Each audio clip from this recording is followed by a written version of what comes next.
Saudara-saudariku yang terkasih dalam Kristus, selamat bertemu kembali dalam kutipan Injil dan renungan harian pada hari ini. Salam sejahtera buat saudara-saudari semua dimanapun Anda berada. Damai dan sukacita oleh Roh Kudus melimpahi dalam hati dan kehidupan saudara-saudari semua. Amin. Saudara-saudari yang terkasih dalam Kristus, sebelum mendengarkan firman dan renungan pada hari ini, marilah kita berdoa. Dalam nama Bapa dan Putra dan Roh Kudus. Amin. Tuhan Yesus, Engkaulah penebus yang menguduskan dunia. Pandanglah hamba-hambamu yang berhimpun di sini untuk memuji Dikau. Jadilah pengantara kami pada Bapa di surga, agar Ia menjagai dan menguduskan kami dalam kebenaran. Kami ingin memaklumkan kemuliaan-Mu, supaya segala manusia meluhurkan Dikau serta Bapamu di surga. Lindungilah kami dari yang jahat, semoga kami tetap bersatu dengan Dikau. Semoga kami pun tetap didorong oleh semangat dan perasaan hati-Mu, karena kami adalah milik-Mu untuk selama-lamanya. Maria, Bunda yang amat kudus, Engkau telah menjadi ibu kami ketika lambung putramu ditikam dengan tombak. Hantarkanlah kami ke sumber air kehidupan. Semoga dengan pengantaraanmu kami mengenal cinta kasih Kristus yang melampaui segala pengertian. Demi Kristus Tuhan dan pengantara kami. Amin. Bacaan pertama dikutip dari Nubuat Yunus bab 3 ayat 1 sampai ayat 10. Untuk kedua kalinya Tuhan bersabda kepada Yunus, "Bangunlah dan berangkatlah ke Niniwe, kota besar itu. Sampaikanlah kepadanya seruan yang kusabdakan kepadamu." Maka bersiaplah Yunus lalu pergi ke Niniwe sesuai dengan sabda Tuhan. Niniwe adalah sebuah kota yang mengagumkan besarnya, 3 hari perjalanan luasnya. Mulailah Yunus masuk ke dalam kota itu, sehari perjalanan jauhnya. Ia lalu berseru, 40 hari lagi maka Niniwe akan ditunggang balikkan. Orang Niniwe percaya kepada Allah, lalu mereka mengumumkan puasa, baik dewasa maupun anak-anak, mengenakan kain kabung. Setelah kabar itu sampai kepada raja kota Niniwe, turunlah ia dari singgasananya, ditanggalkannya jubahnya, diselubungkannya kain kabung, lalu duduklah ia di atas abu. Lalu atas perintah raja dan para pembesarnya, orang memaklumkan dan mengatakan di Niniwe demikian: manusia dan ternak, lembu, sapi, dan kambing domba tidak boleh makan apa-apa, tidak boleh makan rumput, dan tidak boleh minum air. Haruslah semuanya, manusia dan ternak, berselubung kain kabung dan berseru dengan keras kepada Allah. Dan haruslah masing-masing berbalik dari tingkah lakunya yang jahat dan dari kekerasan yang dilakukannya. Siapa tahu mungkin Allah akan berbalik dan menyesal, serta berpaling dari murkanya yang bernyala-nyala itu, sehingga kita tidak binasa.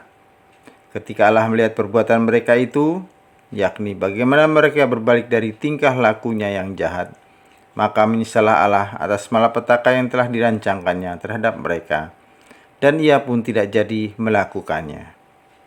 Demikianlah sabda Tuhan. Syukur kepada Allah. Mazmur tanggapan. Jika engkau mengingat-ingat kesalahan ya Tuhan, siapakah yang dapat tahan? Refrain. Jika engkau mengingat-ingat kesalahan ya Tuhan, siapakah yang dapat tahan?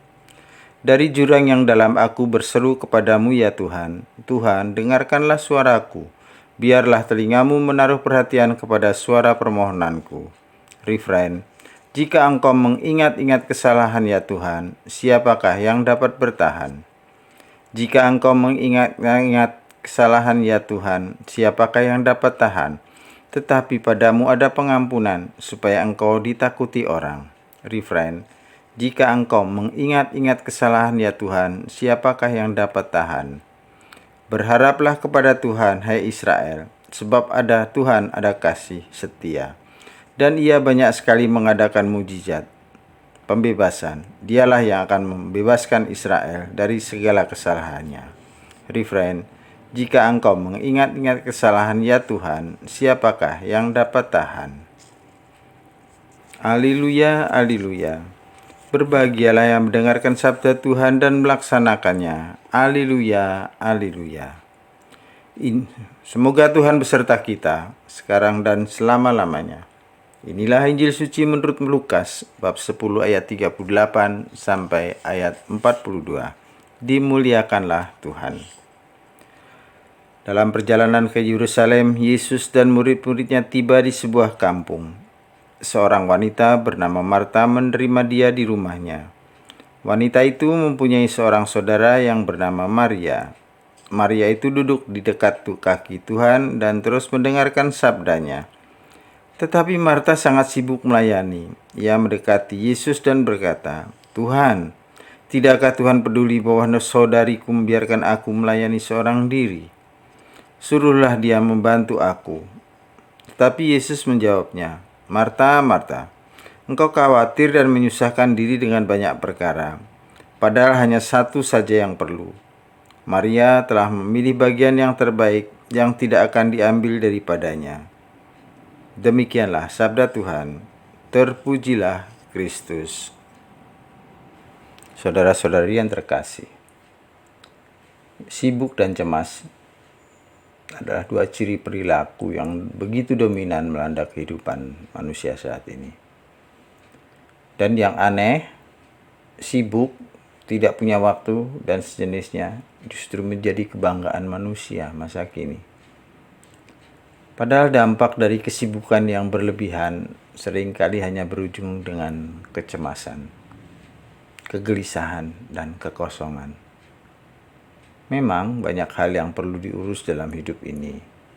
Mulai dari urusan keluarga, misalnya membersihkan rumah, mengasuh anak, mengantar ke sekolah, menyiapkan makanan, dan lain-lain. Belum lagi urusan pekerjaan kantor, di toko atau tempat usaha, dengan 1001 macam persoalan yang akan ditemui. Dan ternyata masih ada kegiatan gereja pada hari Minggu dengan semua program pelayanan dan segala persoalannya yang ikut menyedot waktu, pikiran, tenaga, dan perhatian kita. Maka lengkaplah sudah jika kita menjadi manusia yang super sibuk. Dengan demikian pertanyaannya adalah, masih adakah waktu kita mendengarkan Allah secara pribadi? Pertanyaan berikutnya, untuk apa dan untuk siapa semua jerih payah itu kita lakukan? Kedua pertanyaan itu penting untuk diperhatikan, sebab menentukan arah hidup kita. Apakah hidup kita berpusatkan kepada Allah atau tidak? Saudara-saudari yang terkasih, Marta sibuk sekali melayani. Sebaliknya, Maria duduk dekat kaki Yesus dan terus mendengarkan perkataannya. Apa yang dilakukan oleh Marta tentu tidak suatu hal yang penting sebagai tuan rumah yang baik. Tapi tentu saja hal itu bukan sesuatu yang mendesak. Apalagi jika dilakukan dengan sungut-sungut, protes, khawatir, serta menyalahkan orang lain dan juga Tuhan. Itu sebabnya Tuhan Yesus menegur Marta. "Marta, Marta, engkau khawatir dan menyusahkan diri dengan banyak perkara." Dengan sibuk,